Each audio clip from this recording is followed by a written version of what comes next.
Fans, Ragam Indonesia kali ini wow banget! Tahu kenapa? Ternyata suku tertua di dunia hanya ada di Indonesia. Bukan hanya itu aja, ada layang-layang tertua di dunia juga berasal dari Indonesia. Wow kan? Kita bahas satu-satu ya fans. Yuk kita ke Provinsi Jambi, Kabupaten Kerinci.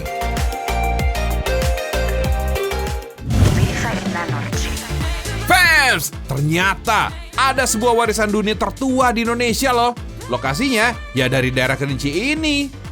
Pada tahun 1973 lalu, peneliti asal Amerika Dr. Bennett Bronson beserta tim Lembaga Purbakala dan Peninggalan Nasional Jakarta mengemukakan bahwa suku Kerinci merupakan tertua di dunia. Bahkan suku Kerinci yang mendiami dataran tinggi Bukit Barisan di sekitar Gunung Kerinci lebih tua dari suku Inka, Indian di Amerika. Bahkan jauh lebih tua dari Proto-Melayu. Menurut perhitungan Bennett Bronson, beserta tim diperkirakan, suku Kerinci sudah mendiami wilayah Kabupaten Kerinci 10.000 tahun lamanya. Salah satu bukti yang terungkap di dalamnya adalah nama Kerinci ternyata diambil dari bahasa Tamil, yakni Kurinji. Kurinji adalah nama sebuah bunga yang tumbuh di India Selatan. Bunga ini hanya tumbuh di atas ketinggian 1.900 meter dari permukaan laut. Dan uniknya fans, bunga ini hanya mekar sekali dalam 12 tahun.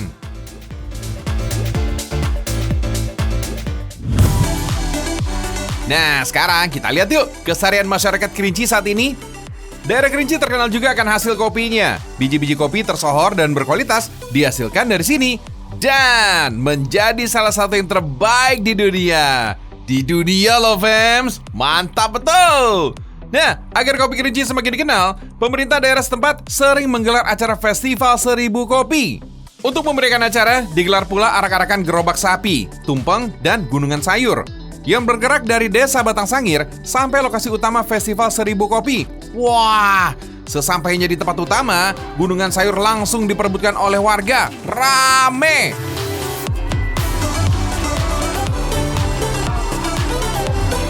Sini Reok nggak mau ketinggalan memberikan acara. Reok bukan hanya dari Pulau Jawa. Jangan heran, karena hampir sebagian warga Kayu Aro adalah transmigran dari Jawa. Walah, pantes! Terus kalau seni budaya khas dari Kabupaten Kerinci apa dong? Ini dia, namanya tarian Tagiek Gilo. Tagiek adalah wadah air dari bambu. Tarian Tagiek Gilo berkisah tentang 7 pemuda yang berjalan melewati hutan. Ketika melewati serumpun bambu, peristiwa aneh terjadi. Nampak sebatang bambu besar bergerak-gerak sendiri dalam rumpunnya. Bambu kemudian dipotong dan dibentuk menjadi tagie atau wadah air. Ajaib! Tagie bisa bergerak ke sana kemari seperti bernyawa. Tarian Tagie Gilo mirip dengan bambu gila dari Maluku ya. Kental dengan suasana mistisnya. Gak percaya? Pengunjung boleh kok membuktikannya, biar nggak penasaran. Ahai!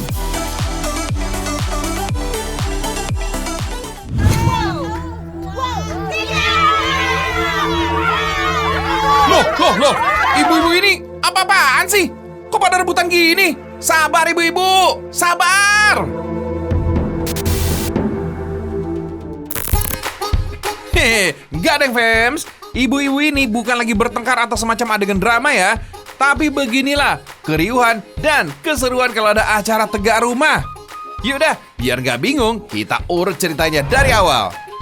Masih di Kerinci. Ini sih yang cukup berkesan kalau kebetulan kita bisa menyaksikan acara adat tegak rumah ala masyarakat Kabupaten Kerinci. Kalau ada acara, otomatis ibu-ibu bakal berkumpul. Wait, bukan mau ngerumpi atau bergosip ya. Ibu-ibu ini mau masak-masak bareng. Wah, itu dia. Kalau dari aromanya sih, jadi udah tahu nih. Ini sih lagi masak gulai nangka. Asal tahu aja ya, gulai nangka ala desa Lempur beda. Bikin ketagihan deh. Gak kalah sama gulai daging loh. Masaknya juga gak tanggung-tanggung. Pastinya banyak. Kan buat jamuan orang yang datang. Makanya masaknya mesti rame-rame biar cepat selesai. Nah, kalau udah matang, nasi dipindahkan. Terus ibu-ibunya pada ngumpul deh. Mereka mau berebutan kerak nasi yang menempel di wajan. Tradisi unik untuk hiburan. Kerak nasinya diberi parutan kelapa dan garam terlebih dahulu. Biar rasanya makin enak. Barulah diperebutkan. Langsung deh dinikmati kerak nasinya. Sedap. Lanjut masaknya ya. Tuh, gulai nangka desa Lempur memang beda dong. Potongan nangkanya berwarna hitam. Kok bisa sih? Nangka muda menjadi hitam karena direbus dalam kuali yang terbuat dari besi hitam. Alhasil, ketika selesai direbus, nangkanya jadi berubah warna deh, menjadi kehitaman. Menurut warga desa Lempur sih, nangka yang hitam akan semakin enak ketika digulai. Selain nasi dan gulai nangka hitam, dibuat pula lemang ketan dalam bambu. Lemang nantinya akan disantap bersama dan sebagian dipasang di tiang rumah yang akan ditegakkan. Tuh, bapak-bapak juga pada sibuk ya. Mereka menyiapkan tiang-tiang rumah yang akan ditegakkan keesokan harinya. Semangat Pak gotong royongnya. Kompak banget deh. Jika urusan masak sudah selesai, ibu-ibu yang membantu memasak mendapat jatah gulai nangka hitam dan nasinya.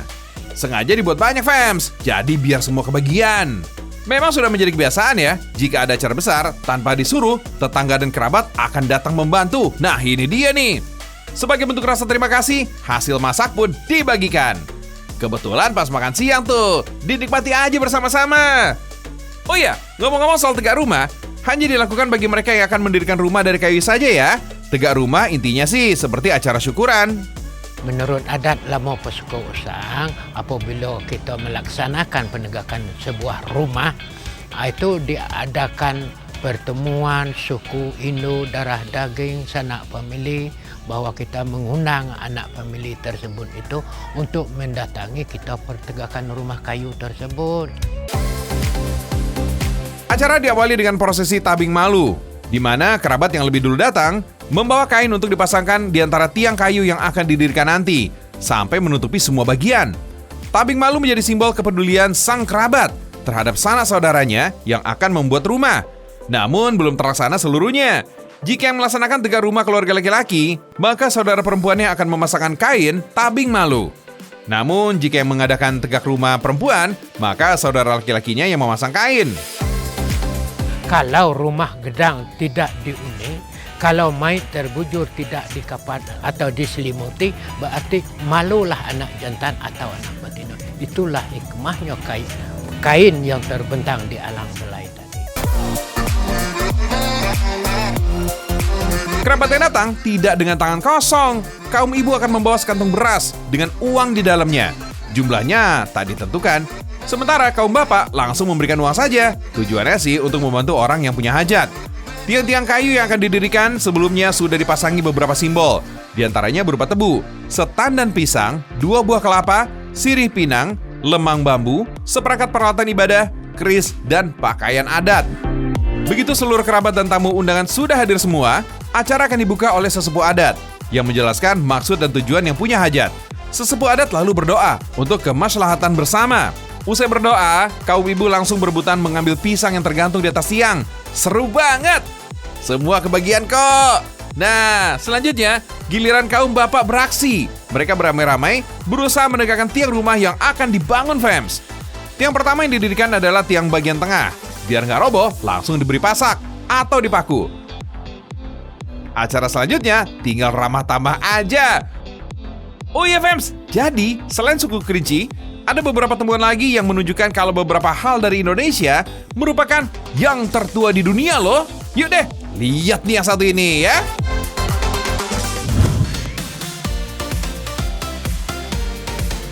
Kalau kita mengira bahwa layang-layang tertua di dunia berasal dari Tiongkok, Jepang, atau Mesir, ternyata hal ini terbantahkan semua fams. Layang-layang tertua di dunia ya justru berasal dari Indonesia. Seorang peneliti bernama Wolfgang Beek mengutarakan hal ini dalam penelitiannya.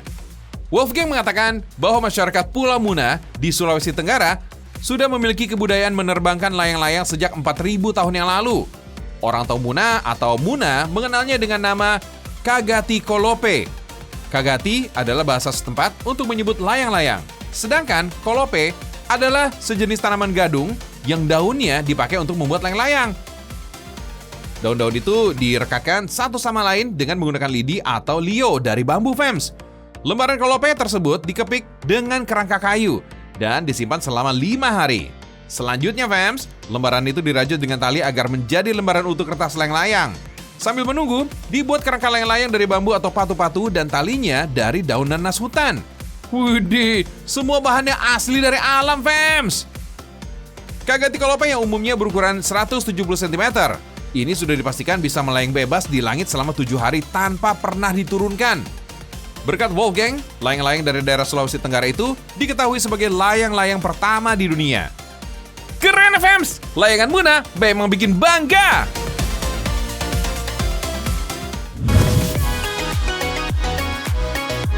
Nah, sekarang kita lihat yuk keseharian masyarakat Muna, Sulawesi Tenggara. Wah, ramai banget! Mau ada acara apa sih? Mau ada lomba makan tradisional khas Muna ya? Pantas semua sibuk. Bapak-bapak aja sampai ikutan. Mereka nampak sibuk menganyam untuk membuat tudung saji. Lombanya sih masih besok, tapi agar praktis, segalanya disiapkan dari sekarang. Jadi pas hari H, semuanya tinggal dinilai saja. Wow, beragam makanan dikreasikan semenarik mungkin. Ada cucur khas Muna, kue srikaya, yam kanduro, lapa-lapa, dan banyak lagi deh. Tuh, bikin lapar nih, Fems. Pokoknya wajib datang deh ke lomba makanan tradisional di Festival Melera. Akhirnya, tiba juga di hari yang ditunggu-tunggu. Pesertanya banyak banget. Mereka dengan antusias ikut meramaikan lomba. Bagus dong. Soalnya, tujuan dari lomba memang untuk memperkenalkan dan melestarikan ragam kuliner Muna supaya tidak punah. Banyak banget ya jenisnya. Semua dinilai juri dengan seksama. Tak hanya tampilannya saja loh, rasanya pun dinilai. Nah, jika sudah dinilai, masyarakat yang datang dipersilakan untuk icip-icip. Gratis, Fems, gak pakai bayar. Tapi jangan berebutan ya. Semuanya enak-enak. Gak kalah deh dengan makanan modern. Semoga saja dengan adanya lomba makanan tradisional Muna di Festival Melera, aneka makanan yang enak-enak ini gak punah, Fems.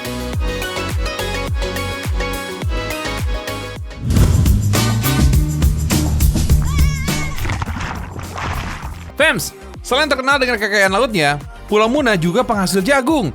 Makanya, jagung termasuk menjadi makanan pokok masyarakat Muna. Jagung yang tumbuh di Pulau Muna berbeda dengan jagung pada umumnya. Bulir atau biji jagungnya berwarna putih, bukan kuning. Sehingga disebut juga jagung tepung. Dari segi ukuran, cenderung lebih kecil dibandingkan jagung yang kuning. Jagung putih dalam bahasa Muna disebut kahitela. Memanen kahitela gak boleh sembarangan, Fems. Jangan sampai salah petik. Ini hijau kulitnya belum ada isinya karena masih keras di ujungnya.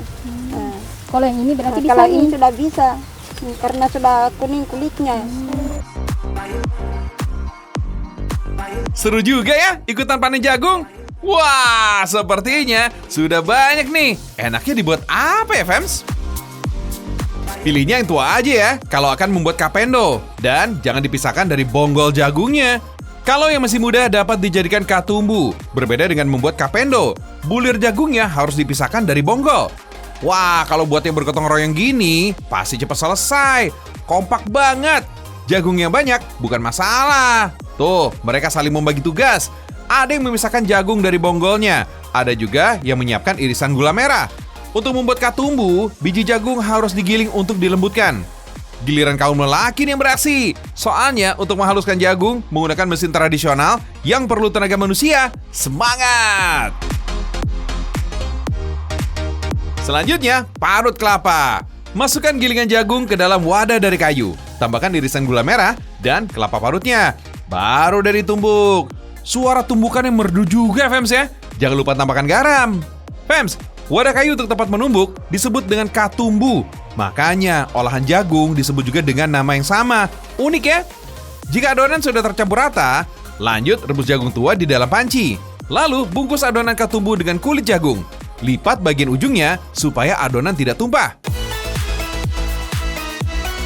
Fems, katumbu dibedakan menjadi 2 jenis. Jika yang sudah dicampur gula dinamakan katumbu gola.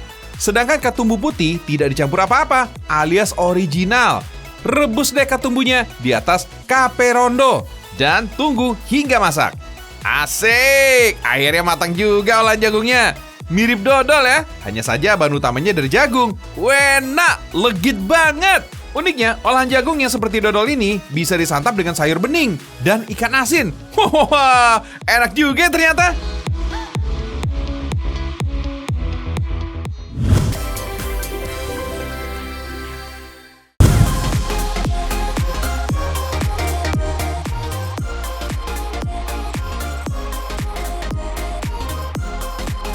Ngomongin kekayaan kekayaan Indonesia gak bakal ada habisnya, fams. Termasuk kekayaan lautnya yang mencakup 70% luas wilayah Indonesia. Kalau ini cuma satu dari segudang kekayaan laut kita, fams. Kalian pernah dengar ikan marlin kan? Buat pecinta olahraga memancing, ikan ini ibarat piala kebanggaan. Karena ikan berparuh ini dianggap ikan yang paling kuat dan selalu menguras teknik para pemancing. Dia bisa berenang dengan kecepatan 80 km per jam, fams. Wah, pokoknya kalau pemancing udah berurusan dengan ikan marlin, dijamin bakal ada adegan seru deh. Nah, salah satu tempat favorit ikan ini ada di wilayah pesisir barat Lampung. Ikan ini memiliki berat mencapai 900 kg. Pasti ada alasannya nih, fams. Kenapa ikan marlin banyak peminatnya di seluruh dunia, termasuk ikan marlin asal Indonesia. Nih contohnya, fams. Ada menu ikan marlin dari pesisir barat Lampung. Kalau warga sini bilangnya ikan tuhuk. Dagingnya tebal, gurih, dan yang pasti nikmat. Tinggal pilih aja deh, yang mau ditusuk ala sate atau yang pakai hot plate. Ikan dengan moncong tajam dan runcing ini, fams, harga per kilonya antara Rp60.000 sampai Rp70.000, fams. Dibanding dengan ikan air tawar, ikan laut cenderung memiliki rasa yang lebih gurih. Gak heran kalau olahan ikan laut dimasak dengan bumbu yang sederhana. Nah, kalau ini yang diolah jadi sate. Kalian nyadar nggak, fams? Negeri kita ini punya banyak variasi jenis sate. Ada lebih dari 250 jenis dan macam sate yang bisa ditelusuri asal-usul daerahnya. Menariknya nih, fams, sate Nusantara asal negeri kita sempat terpilih sebagai salah satu masakan terlezat di dunia loh. Wah, keren abis ya. Indonesia memang mendunia. Lain sate, lain pula dengan steak. Menurut sejarahnya, steak udah ada sejak abad ke-15. Umumnya sih, steak daging sapi jadi yang paling populer di dunia. Tapi, steak ikan marlin dari Kabupaten Pesisir Barat Lampung, kelezatannya gak kalah sama steak kelas dunia, fams. Oh ya, untuk satu porsi sate dan steak ikan tuhuk ini, fams, harganya cuma Rp25.000 aja. Keren badai! Menu eksklusif gini, harganya cuma jigo, fams. Abis siaran ragam, saya langsung cus ke sana deh.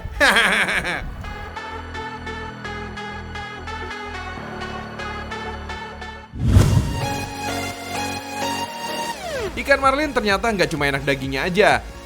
Kita ikutin aja cara buatnya ya. Menu ikan marlin woku belanga. Nah, ini dia yang nggak boleh kelupaan. Biar aroma amis ikannya hilang, kudu dikasih perasan jeruk yang banyak. Kemudian diamkan sebentar.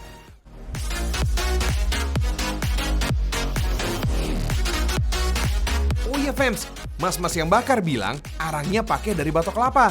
Soalnya menurut pengalaman, panasnya sangat stabil. Ditambah bonus, dapat aroma bakarannya bisa lebih harum. Biar tambah nendang, kasih sambal rica di bagian atasnya. Kemudian, biarkan sebentar sampai benar-benar meresap.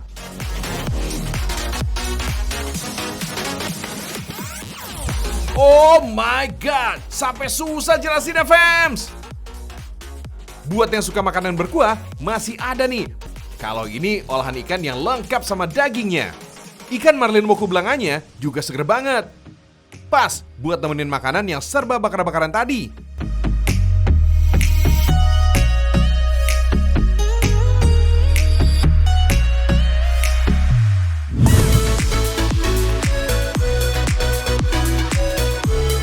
Mie Kodon dikenal sebagai hidangan legendaris dari kota Pisang, Bandar Lampung. Katanya sih, warung ini sudah berjualan sejak tahun 1960, fams. Sekilas, bentuknya seperti mie tek-tek atau bakmi Jawa yang memiliki rasa dan aroma yang khas.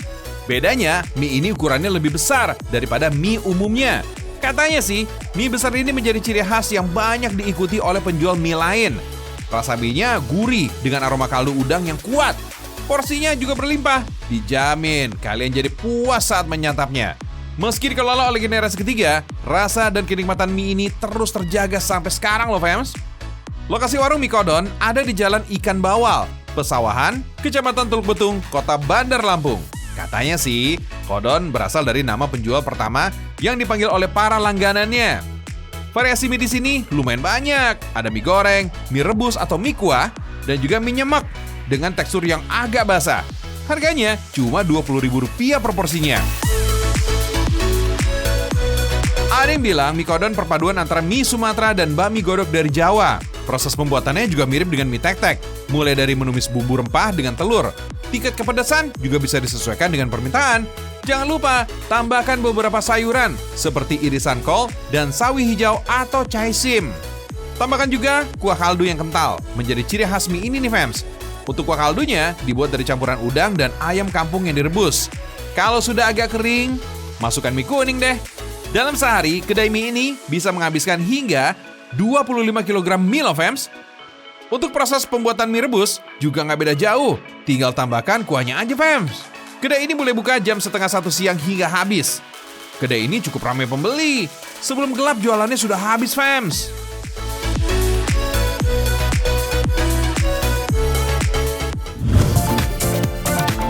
Fams, di Indonesia jangan pernah pusing untuk cari tempat berlibur yang asik. Banyak banget fams. Asli. Tenang fams, rekomendasi tempat liburan ala ragam Indonesia gak habis-habis kok. Kayak di Lampung ini nih fams. Yang satu ini bisa kamu kunjungin saat libur sekolah ataupun akhir pekan. Lokasinya ada di Jalan Urip Sumoharjo, Wai Halim, Bandar Lampung. Ada beberapa kolam renang dengan properti pendukung yang bikin basah-basahan jadi makin seru. Tiket masuknya cuma Rp35.000 aja loh fams. Tapi kalau weekend lebih mahal Rp10.000 dan dijamin lebih rame banget. Wait, tapi jangan lupa ganti baju dulu ya.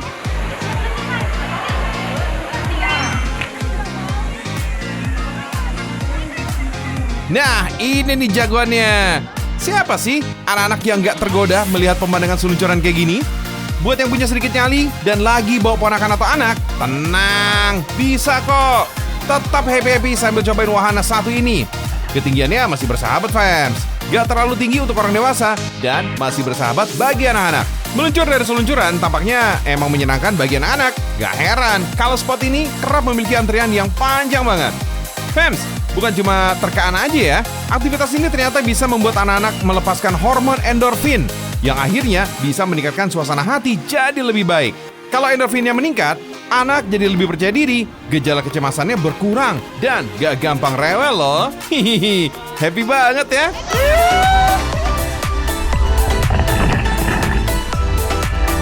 Menurut penulis buku The Emotional Healthy Child, Maureen Healy, beliau mengatakan bahwa anak-anak yang bermain dengan air bisa menstimulasi banyak indera loh. Dari 8 kategori sensorik yang ada, 3 diantaranya didapatkan dari permainan air. Mulai dari sentuhan, suara, dan penglihatan yang dimiliki sebagian besar permainan air. Selain itu, anak-anak biasanya menikmati bermain di air karena seringkali membuat mereka jadi lebih tenang.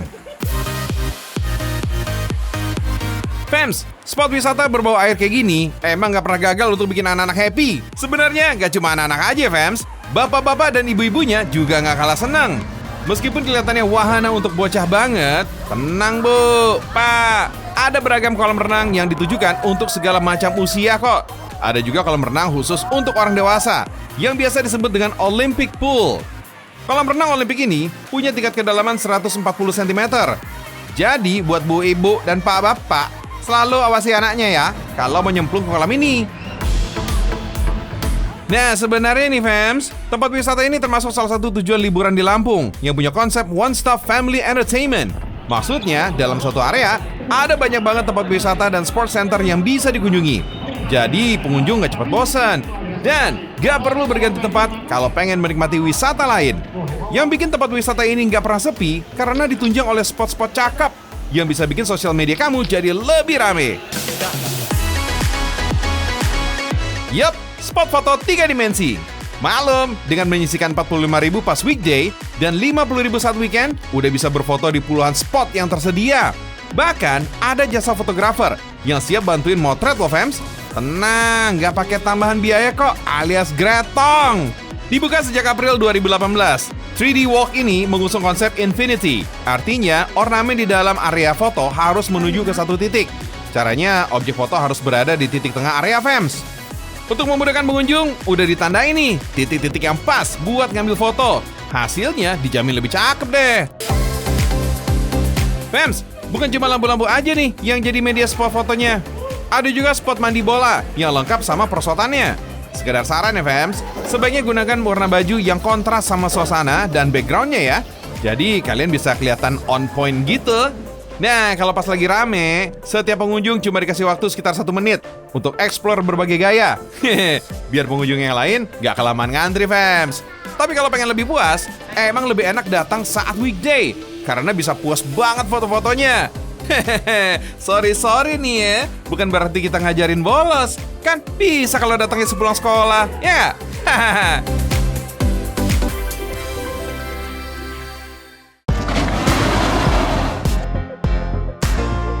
The Treasure of Sumatra. Kira-kira begitu deh julukan wisata provinsi yang satu ini, fams. Lampung emang ibarat harta karun Pulau Sumatera. Potensinya seakan tersembunyi, tapi menyimpan banyak pesona. Nah, ini nih salah satu yang menarik dari Lampung. Pesona gajah Sumatera yang mulai langka, bisa kita sapa. Kalau terlalu jauh menjangkau Taman Nasional Waikambas di ibu kota provinsi Bandar Lampung, ada juga nih objek wisata yang bisa membuat kita silaturahmi sama gajah. Wets, bukan sekedar silaturahmi, tapi di sini kamu juga bisa merasakan serunya sensasi menaiki hewan berbelalai panjang ini, fams. Dengan pendampingan dari Mahut atau sang pengasuh, gajah-gajah di sini nggak perlu kamu takuti. Yakin deh, semua gajahnya baik hati dan tidak sombong. Hihi, rajin menabung juga nggak? Kalau penasaran, fams, rasakan sendiri deh sensasi melaju santai di atas empuknya hewan jumbo ini. Keluar masuk kawasan hijau sampai nyemplung ke dalam kolam bakal jadi pengalaman yang sulit terlupakan. Berlokasi di Kelurahan Sukadana Ham, Kecamatan Tanjung Karang Barat, Kota Bandar Lampung, Taman Wisata Lembah Hijau emang memukau. Mengusung konsep edukasi dan rekreasi, di sini juga bisa jadi tempat yang cocok buat melepas penat bareng keluarga dan kerabat. Lumayan lah, bisa rehat sejenak buat kumpul senang-senang tanpa mikirin beban pekerjaan. Fams, kalau datang bareng rombongan kayak begini, ada keseruan beda yang bisa kamu dapetin. Gajah yang setiap pagi diajak keliling area wisata, bisa juga nih diajak foto bersama. Makin seru deh pastinya. Oh iya, Fams, gajah Sumatera merupakan mamalia terbesar di Indonesia. Tapi dibanding dengan gajah India atau Afrika, gajah Sumatera termasuk yang paling kecil. Biar begitu, Fams, berat gajah Sumatera dewasa bisa lebih dari 6 ton. Gak heran deh, kebutuhan makanannya juga terbilang besar. Gajah Sumatera yang dirawat di sini dalam seharinya bisa menghabiskan makanan sampai 150 kg atau bahkan lebih loh. Wah, banyak juga ya. Fans, mulai diresmikan sejak tahun 2007, Taman Wisata Lembah Hijau memiliki luas sekitar 30 hektar. Selain gajah Sumatera, masih banyak nih jenis hewan lain yang bisa kita kenal lebih dekat lagi di sini.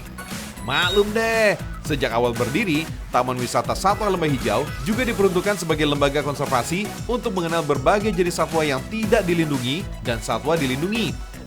Di area Bird Park, spot foto bareng burung kakatua dan burung maka warna-warni selalu menarik hati para pengunjung. Burung besar dan betah nih, nempel lama-lama sama kita. Awas kalau udah nyaman, jangan sampai baper ya. Jadi, kapan nih mau agendakan berwisata ke Bandar Lampung?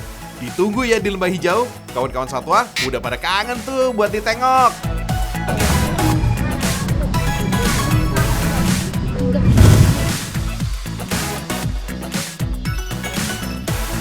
Jalan-jalan udah dibahas, kulineran juga udah dikupas. Nah, kerajinan nih yang masih belum disenggol-senggol nih, fams. Ada kok kerajinan super cantik di Lampung ini. Gak kalah loh dengan guci-guci dari negeri tirai bambu Cina. Aneka perabotan, pot, guci, sampai satu set meja dan kursi cantik ini semua terbuat dari tanah liat alias gerabah, fams. Dari bentuk, detail, dan cantiknya ornamen pada gerabah menggambarkan proses pembuatan yang gak mudah. Di rumah produksi sederhana inilah, fams, kreasi gerabah Lampung yang artistik dibuat setiap hari. Kerennya lagi nih, semua proses produksinya dikerjakan secara manual tanpa bantuan mesin modern sama sekali. Bahan baku tanah lempung alias tanah liat yang udah padat mulai memasuki tahap pembentukan awal, fams. Kelihatannya sih gampang, buat yang baru belajar ini jelas nggak mudah, fams. Udah puluhan tahun, para pengrajin gerabah di tempat ini mulai menekuni usahanya. Rata-rata keterampilan ini didapat karena belajar sendiri atau mengambil ilmu dari orang tua. Maklum, fams, sentra gerabah di Lampung ini, fams, emang udah jadi usaha turun-temurun. Kalau orang yang nggak biasa, ini mungkin butuh waktu seharian nih, fams. Tapi pengrajin di sini cuma butuh waktu kurang dari setengah jam untuk membuat pondasi guci setinggi ini nih, fams. Setelah bagian bawahnya jadi, harus didiamkan selama 24 jam supaya lapisannya bisa mengeras. Kalau udah, fams, bisa deh lanjut ke bagian atasnya lagi. Prosesnya masih sama kok, Fems. Tanah liat yang masih basah dibentuk secara manual dengan tangan, sambil terus diputar-putar, Fems. Pola bentuk bergelombang di bibir guci juga dibuat manual dengan tangan, Fems. Wah, keren banget ya, Fems. Setelah guci terbentuk, waktunya membuat ornamen atau pola hiasannya. Bukan dengan cetakan khusus, tapi cukup dengan tangan aja, Fems. Kepekaan, sentuhan rasa seni yang tinggi, serta kebiasaan yang udah dilakukan puluhan tahun, ngebuat semua kerajinan yang dibuat ini terlihat mudah. Untuk buat pola kembang yang cantik ini, Fems, proses pengerjaannya gak sampai 5 menit, Fems. Wah, salut banget nih, Fems, sama keterampilan pengrajin gerabah Lampung ini nih, Fems. Keren-keren banget deh. Setelah dijemur dan melalui proses pembakaran, gerabah yang udah padat dan kering lanjut dicat dengan warna dasar. Kalau cuma ngecat doang sih, siapapun juga bisa. Tapi proses pengecatannya juga nggak bisa asal, Fems. Proses ngecatnya ini juga harus searah dan dengan tingkat ketebalan dan kekentalan cat yang sempurna. Kalau ada yang kurang pas, hasilnya jadi nggak bagus dan belang-belonteng, Fems. Setelah cat dasar kering, ornamen hiasan yang menempel pada guci juga harus dipercantik. Sentuhan warna yang berbeda diberikan supaya tekstur dan pola hiasan bisa terlihat dengan baik. Sentuhan terakhir nih, Fems, namanya proses pengemasan. Bukan dikemas dalam kardus. Pengemasan yang dimaksud memberi sentuhan warna emas pada gucinya, Fems. Pokoknya dijamin jadi cantik deh hasilnya. Produk-produk gerabah Negara Ratu, Kecamatan Natar, Lampung Selatan ini, Fems, udah dipasarkan ke banyak daerah di Nusantara. Harganya sangat-sangat murah meriah, Fems. Masih jauh deh dari harga pasaran dan harga jual di toko-toko. Gak bakal nyesel, Fems, kalau ngebelinya. Yuk, Fems, dilarisi!